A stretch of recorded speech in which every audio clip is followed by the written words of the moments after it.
You tell me when. Oh, you go, girl. Okay, remember Beano McLean? Oh, I do. Okay. My desk was. Okay. Thank you. Set it on the table.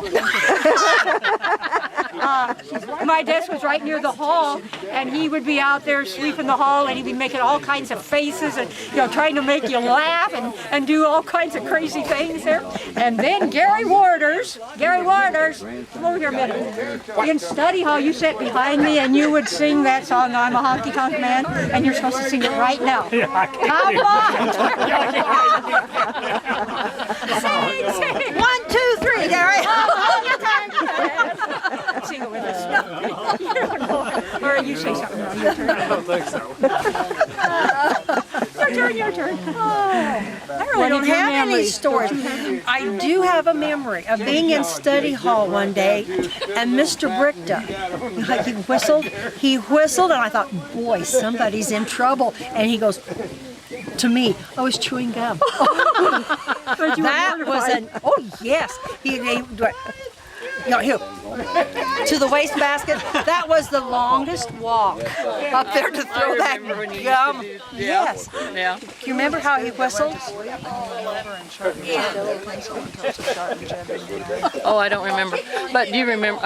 One of my favorites was Mrs. Weller. Remember when she taught us in 3rd grade? She substituted, and she'd come in and she'd read Hi-Yo Silver. She'd read The Lone Ranger after lunch. We always had a book, and she'd go, "Hi-Yo Silver, away." You'll talk about that. Yeah. And then she'd always say, "And then now get out your geography books." Always. But do you remember David Hill? Yes. In study hall one time, he asked to go back and speak to somebody. I don't remember who it was, someone in the back of the study hall. And I think it was Mr. Brickta, and he shook his head, no, he couldn't go.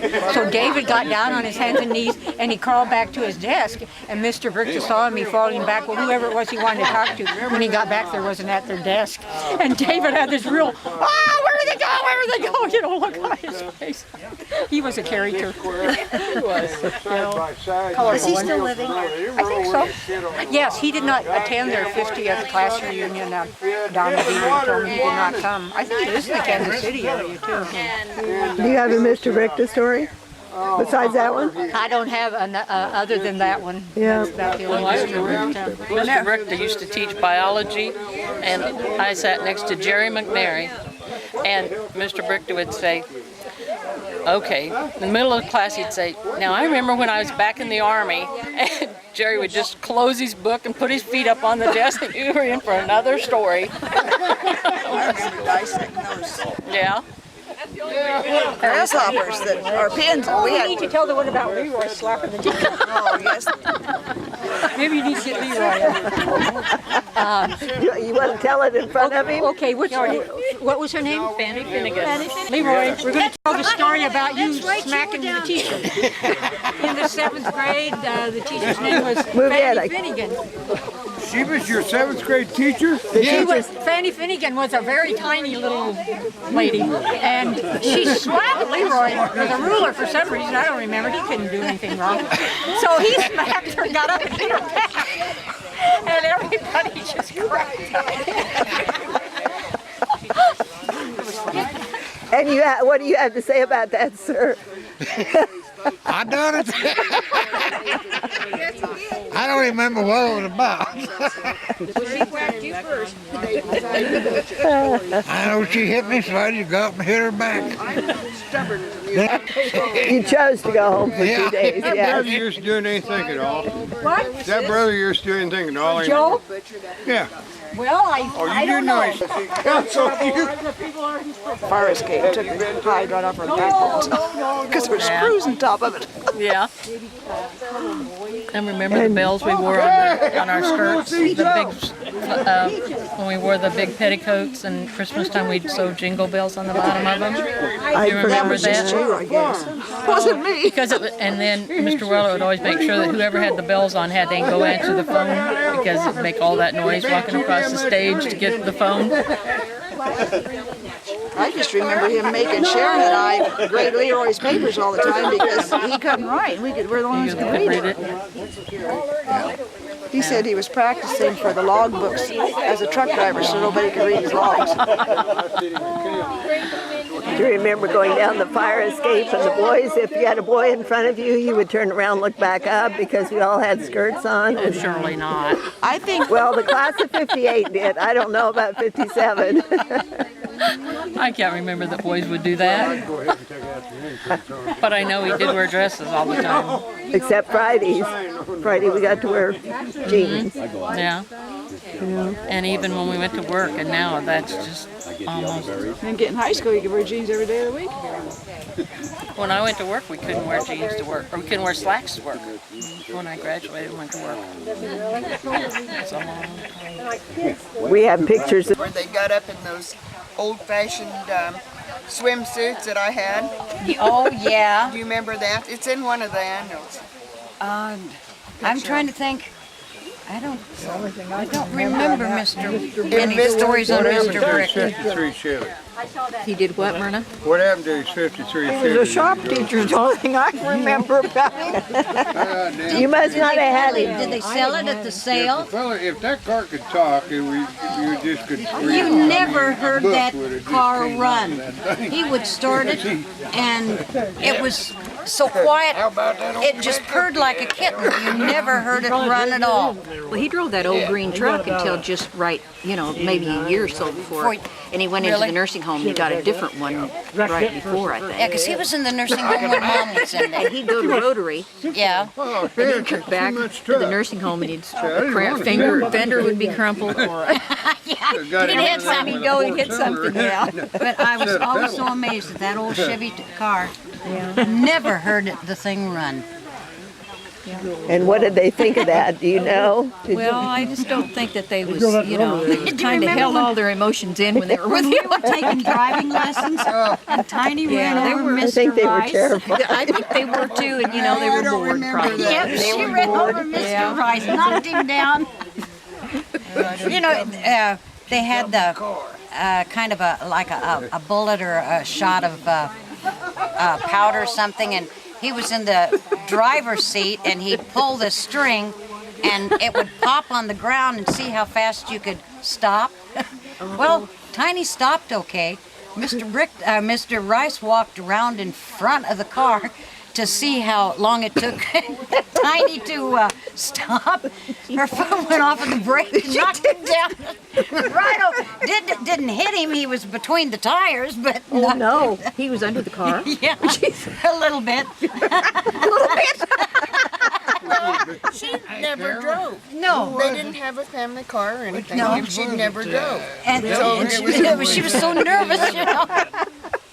Oh, They had, Oh, my. had that Ford, that, I think it was a 51. They had that thing up to We were driving that 85, 90 mile an hour before Black Honey. he started raising heck. That was what we drove in. All right, that's what But we learned. with the older kids, it was Sarah? just, Here's a baby thought it was picture. your You class. recognize that one? Second one down in the there middle. wasn't strikers. oh yeah. I got that one. I can't remember which ones it was. That wasn't McAway, was it? Might have been.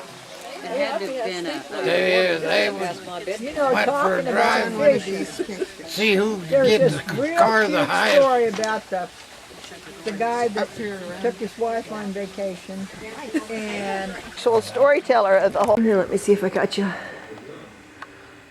Oh, okay. I'm going to be ready when you're ready. Okay. Okay.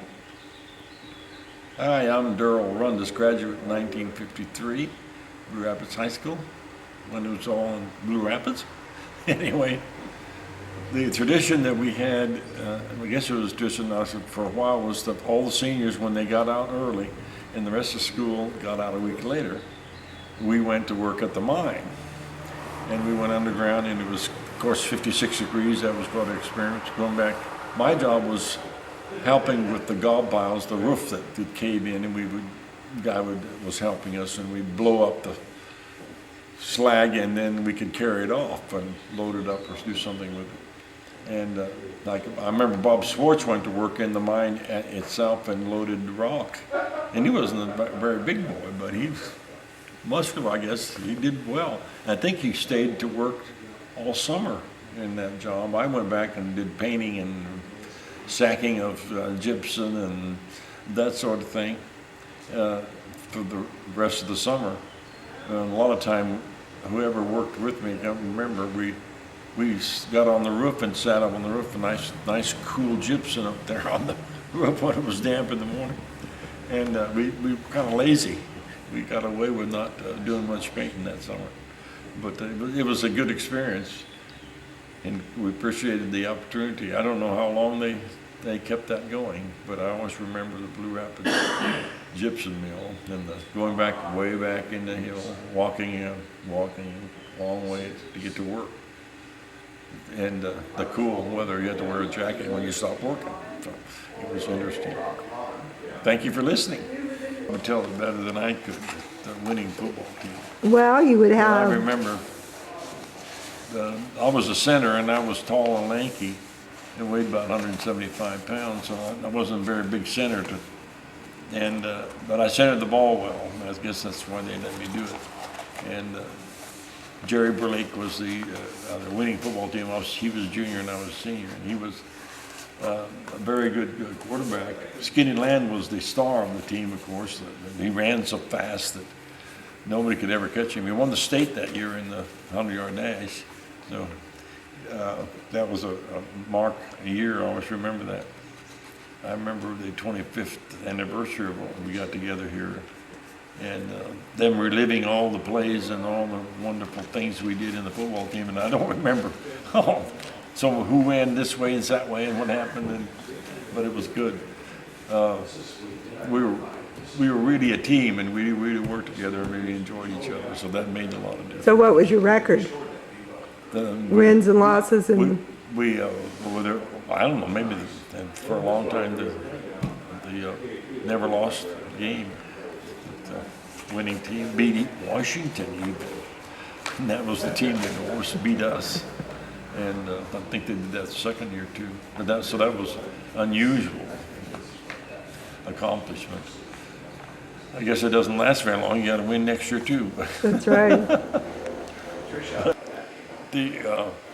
I remember about being caught shooting out streetlights. We did it for quite a season that one year. In my cousin Freddie Rundus's Model A, Ron Baker and I and Freddie and maybe some others here and there. It wasn't it was my cousin's gun. I didn't ever shoot it, you know. But anyway, there must have been 30, 40 of us got caught that year shooting streetlights. And they met us at the town meeting. It was one of the business, I can't remember which one it was, but they all met us, and all the city fathers met us and talked to us about this problem. And they were impressed on us that we shouldn't do that.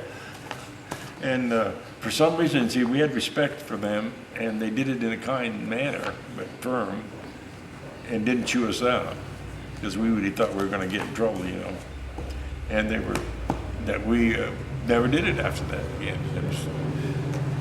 It was kind of a miracle that kids would change that much, I think. Probably nowadays, you probably encourage them if you call them in and talk to them. But that was interesting. Street light. I don't know how many we shot out, but how we thought we could get away with it underneath the street light shooting them out. Okay. I remember that the Sam's pool room, I think it's still sold Sam's maybe, and we used to go in there underage and play pool. Of course, they didn't serve us any beer, but we'd play pool until the constable would run us out and tell us not to go in there anymore. We'd wait a few weeks and we'd end up back in there. Who was the constable at that time? Can't remember his name. He was tall fellow, but I can't remember who that was. We spent a lot of time in Blue Rapids driving around, you know. That was the thing to do, just to drive around town. You know, I didn't know much about Blue Rapids, so I get lost out there. I was out in the country. But it's interesting. That's all I remember about that. What other businesses did you remember?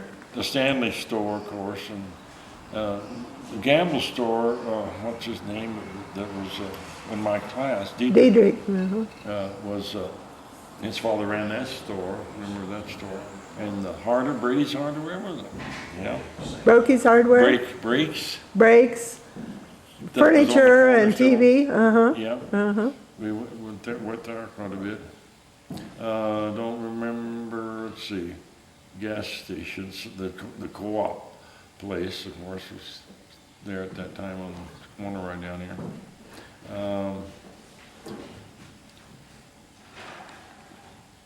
We went to the drugstore too. That was the Readers or place that after Sorex? football practice, we went and got toasted ham salad sandwiches and Cokes and stuff. Was that at Sorex on the corner? Yeah, or- that was, yeah, Sorex. And they had a fountain in there, and we went there often. And there was a ice cream shop when I was young here, right next to where we are right now, an ice cream store. And I was young, and my father said, go in there and get some gooseberry ice cream. So I made him laugh when I went in there. I never got any gooseberry ice cream. But I don't know who ran that store at that time. And of course, Schwartz's ran the bank. I remember that. Bob was in my class mostly. That's all I remember about Schwartz. This is Mr. Larry Parsons, class of 58. Currently king of the cottonwood. King of the cottonwood. Now, why is he king of the country?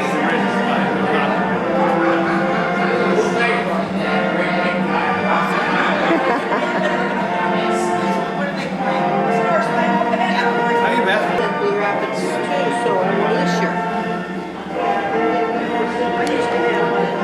Welcome to Blue Rapids. Oh, good choice.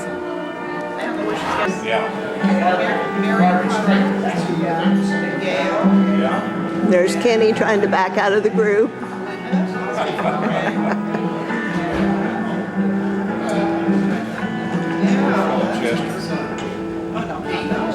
Barbara Cradaville Fowler, Virginia Miller Sutton, Larry Parsons, Mr. Kenny Regal, watching the Cottonwood DVD for the 43rd.